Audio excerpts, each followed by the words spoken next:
Hello student, good morning. आज हम जो टॉपिक पढ़ने वाले हैं वो है guiding values of the Indian constitution.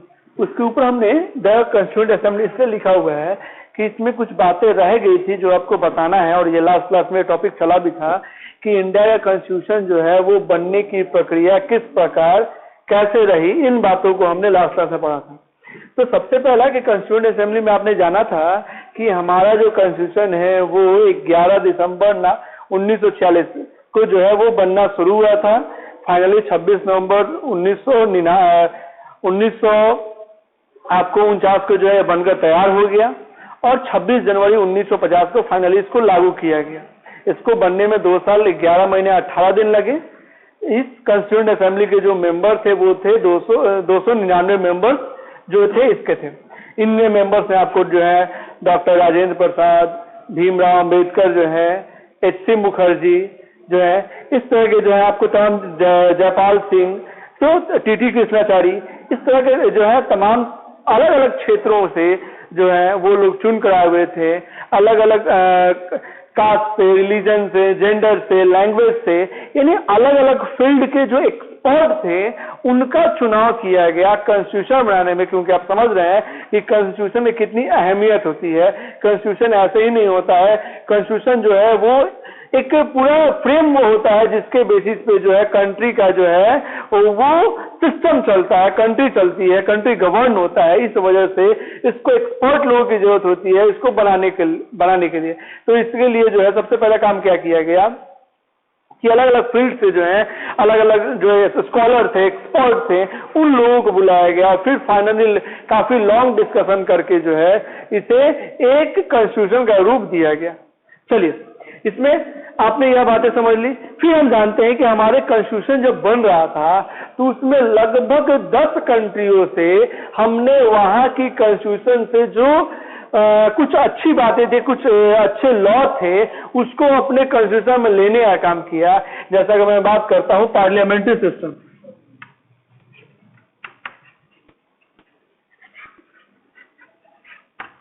Parliamentary system जो है यह आपको ब्रिटेन से लिया गया। और ब्रिटेन में पार्लियामेंट्री सिस्टम क्या है, तो वहां जो है आपको जैसे हमारे यहाँ भी जो है पार्लियामेंट्री सिस्टम 2 भागों बटा हुआ है। तो वहां क्या है कि वहां से हम लोग लिया, तो वहां था सबसे पहले House of Common and House of Lords. अब हाउस ऑफ कॉमन्स को हमने जो है लोकसभा कर लिया और हाउस ऑफ लॉर्ड्स को जो है हमने राज्यसभा कर दिया, और अपने हिसाब से इसमें हमने इसको मॉडिफिकेशन कर दिया। यानी पार्लियामेंट्री सिस्टम हम लोगों ने जो है आपको ब्रिटेन से लेने का काम किया। इसी तरीके से हम बात करते हैं फंडामेंटल राइट्स की, तो फंडामेंटल राइट्स हमने जो है अमेरिका से लिया है। और हम बात करते हैं सिंगल सिटीजनशिप, तो वो हमने ब्रिटेन से लिया है। और हम बात करते हैं आपको कंकरेंट लिस्ट, तो वो हम लोगों ने जो है आपको ऑस्ट्रेलिया से लिया हुआ है। इस तरीके से जो है हमने रसिया से जो है फंडामेंटल ड्यूटीज लिया हुआ है। तो इस तरीके से अलग अलग जो लॉज हैं, अलग अलग जो कुछ अच्छी बातें हैं, उसको हम लोगों ने 10 अलग अलग कंट्रियों के कॉन्स्टिट्यूशन से लेने का काम किया, और फिर उसे हमने मॉडिफाई करके अपने यहाँ उसको एक नया रूप देने का काम किया। तो इस तरीके से आप समझ सकते हैं कि हमारे कॉन्स्टिट्यूशन में भी कई सारे देशों से जो है कई सारी बातें, अच्छी बातें ली गई हैं। चलिए, तो ये आपने यह बातें समझ लिया। अब हमारा अगला जो टॉपिक है the guiding values of the Indian constitution, यानी जब हमारा संविधान बन रहा था तो उसमें किस तरह के गाइडिंग वैल्यूज को देखा गया, किस तरह की बातों को मेंशन किया गया। तो यह बातें आपको जानना बहुत जरूरी है कि इसमें सबसे पहला जो चीजों को मेंशन किया गया कि यहाँ जो कॉन्स्टिट्यूशन बने वो सभी लोग जो हैं इस कॉन्स्टिट्यूशन में एक बराबर हो, चाहे वो रिलीजन के आधार पे हो, जेंडर के आधार पे हो, कास्ट के आधार पे हो, लैंग्वेज के आधार पे हो, हर कोई इक्वल हो। और साथ ही साथ जो है हर किसी को इक्वल जो है राइट दिए जाए, वोटिंग के राइट दिए जाए।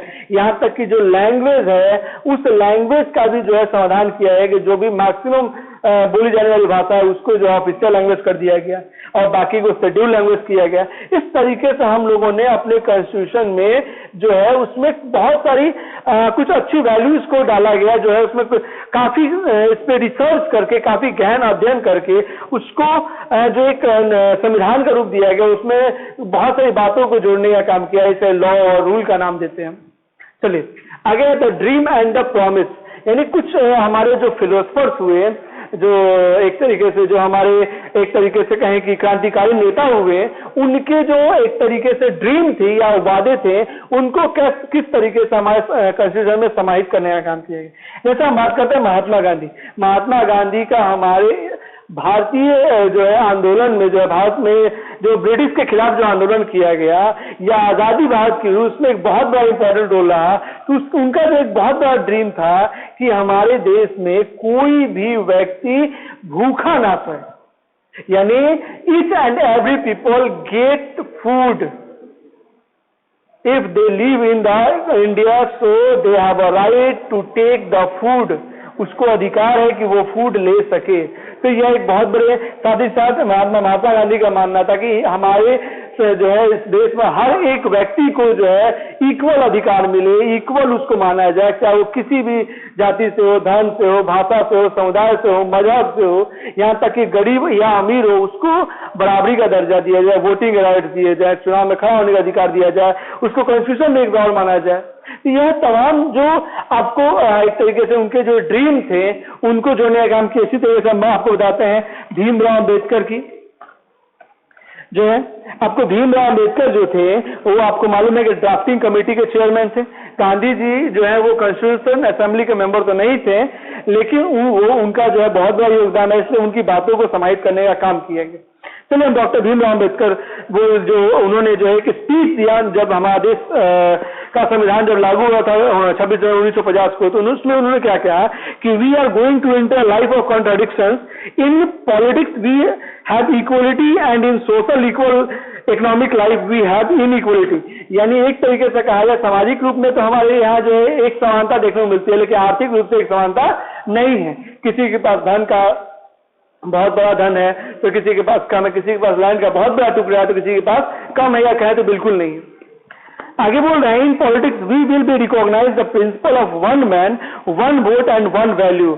यानी इसमें जो है उन्होंने समाहित करने का काम किया कि कोई भी व्यक्ति हो, वो अगर इंडिया में रहता हो तो किसी भी जो है आपको कम्युनिटी से बिलोंग करने वाला हो, लैंग्वेज से बिलोंग करना हो, कास्ट से बिलोंग करने वाला हो, रिलीजन या जेंडर से बिलोंग करने वाला हो, उसको वोटिंग का राइट दिया गया। साथ ही साथ जो है उसके वोटिंग का वैल्यू भी एक समान माना गया। चलिए आगे देखते हैं। लेकिन in our social and economic life we shall by reason of social and economic structure continue to deny the principle of one man one value. How long shall will continues, यानी एक तरीके से जो है पहले जहां कॉन्ट्राडिक्शन हुआ करता था कि कैसे हम सभी को एक माने, किसी के पास अमीर है, वो कोई गरीब है, कोई जो है उच्च जाति से बिलोंग करने वाला, कोई लोअर कास्ट से बिलोंग कर, कैसे उसको माने। लेकिन जो है भीमराव अम्बेडकर ने कहा कि ऐसा बिल्कुल नहीं है, संविधान में हर एक को इक्वल माना गया और हर एक को जो है इक्वल अधिकार दिए गए। तो यह बातें आपने भीमराव अम्बेडकर के शब्दों में पढ़ी, महात्मा गांधी के शब्दों में पढ़े। फिर आप जो है फिलोसफी ऑफ द कॉन्स्टिट्यूशन में देखते हैं कि फिलोसफी क्या रहा, ये भी आपने जानने का काम किया। अब इसी में थोड़ा हम कुछ आपको देख रहे हैं, ये पॉइंट दिए गए, इसको आप समझने का काम कीजिए। क्योंकि ये प्रियम्बल है, प्रियम्बल आपको लास्ट क्लास में बताए थे कि प्रियम्बल जो होता है it is the introductory part of the constitution और it is the soul of the constitution. Preamble को जो है इंट्रोडक्टिव पार्ट या सोल ऑफ द कॉन्स्टिट्यूशन के नाम से जाना जाता है। तो इस प्रियम्बल जो होता है ये इंट्रोडक्टिव पार्ट होता है, यानी कॉन्स्टिट्यूशन की जो मूल बातें हैं वो उसमें लिख दी गई हैं और यही जो है प्रियम्बल में लिखा हुआ है we are the people of India. और फिर तो उसको हमने जो है जो भी वर्ड्स है उसको हमने अलग लिखा हुआ है, उसको डिफाइन करने का काम करते हैं। चलिए पहला है we the people of India. क्या होता है इसका मतलब, यानी हम जो भारतीय लोग हैं वो एक समान है। हम जो भारतीय लोग हैं, जो भी इस देश के बाउंड्री के रहने वाले लोग हैं, वो सभी लोग इस देश के निवासी हैं, इस देश के सिटीजन हैं। चलिए सोवर्ण, सोवर्ण का मतलब क्या होता है, इन बातों को जानने का काम करते हैं। तो सोवर्ण का मतलब हुआ कि हमारे देश में, देश के अंदर या बाहर जो है जो भी डिसीजन लेने का काम किया जाएगा वो देश के लोगों के द्वारा किया जाएगा, जो है न कि कोई बाहरी ताकत, न कि कोई बाहरी व्यक्ति हमारे देश के आंतरिक मुद्दों पे वो डिसीजन लेने का काम करेगा, जैसा कि पहले ब्रिटिश गवर्नमेंट के तहत हुआ करता था कि ब्रिटिश यानी जो ब्रिटेन से लोग थे वो हमारे देश में रूल किया करते थे, उनका रूल हमारे यहाँ चलता था। तो ऐसा अब बिल्कुल और कतई नहीं होगा। चलिए आगे है सोशलिस्ट सामाजिक। यही हमारे इस देश में जो है हर एक व्यक्ति जो है वो मतलब वो समाज की श्रेणी में सभी बराबर है, सामाजिक रूप में, सामाजिक और आर्थिक रूप से बराबर है। इसका मतलब जो है कोई भी सामाजिक रूप में कोई कमजोर नहीं है, कोई ना ही लोअर कास्ट का है, कोई ना ही अपर कास्ट का है, सभी एक बराबर माने गए। चलिए इसमें इसका मतलब जो होता है एवरीवन जो है वो सोसाइटी के बेसिस पे सबको इक्वल माना गया। आगे है सेक्युलर, मतलब जो है धर्म निरपेक्ष। इट मीन्स देयर आर 7 और 8 रिलीजन इन इंडिया। हमारे यहाँ देश में जो है 7 से 8 रिलीजन हमारे देश में, तो हर एक रिलीजन को, चाहे उन रिलीजन की जो क्वांटिटी है लोगों की वो मेजोरिटी में हो या माइनॉरिटी में हो, वो हर एक को व्यक्ति एक समान है, एक बराबर है। तो इस वजह से जो है हम कह सकते हैं कि वो सभी धर्म एक बराबर है। अगला है डेमोक्रेटिक। डेमोक्रेटिक का मतलब हुआ लोकतांत्रिक, यानी हर एक व्यक्ति जो इस देश में रहने वाला लोग है, व्यक्ति है, उस देश में जो शासन प्रक्रिया है वह लोगों के द्वारा चुने हुए रिप्रेजेंटेटिव के द्वारा ही होगी। जो भी मेजर डिसीजन लेने का काम किया जाएगा, यानी लोगों को अपने रूलर चुनने का अधिकार है, वो उसको परिवर्तित भी कर सकते हैं डेमोक्रेटिक रूल के तहत। चलिए आगे। अगला रिपब्लिक, यानी आपको रिपब्लिक का मतलब होता है गणतंत्र। यहाँ जो भी आपको लॉज बनाए गए हैं, आपको रूल बनाए गए हैं, उसी के अंतर्गत हर कोई व्यक्ति जो है वो काम करने का काम करेगा, चाहे वो प्रेसिडेंट क्यों नहीं हो, पीएम क्यों नहीं हो, वो हर एक व्यक्ति जो है लॉ और रूल के अंदर बंधा हुआ है, उसको अपने कॉन्स्टिट्यूशन के दायरे में रहकर ही काम करना पड़ेगा। जस्टिस, यानी हर एक इक्वल को इक्वल माना गया है। Everyone is equal in the I of the constitution. So any people do any crime, either they belongs to lower caste or upper caste, either they belongs to rich people or poor people, they our judiciary give equal justice to every people. हमारा judiciary जो होता है सबको एक समान जो है वो न्याय देने का काम करता है। आगे लिबर्टी, यानी आजादी। हर एक व्यक्ति इस देश में रहने वाले को यह आजादी है कि वह अपनी बात जो है वो रख सकता है, मीडिया के माध्यम से, पेपर के माध्यम से, जनसभा के माध्यम से, उसको अपनी बात वो जो सोचता है, उसको जो है वो जो प्रोफेशन चूज करना चाहता है, जो पढ़ना लिखना चाहता है, वो उसको आजादी है। अगला इक्वलिटी, यानी सभी को जो है यहाँ इक्वल माना गया है। कोई भी यहाँ छोटा बड़ा नहीं है, कोई भी गरीब अमीर नहीं है, कोई भी निचली जाति या ऊंची जाति का नहीं है, हर किसी को इक्वल माना गया है।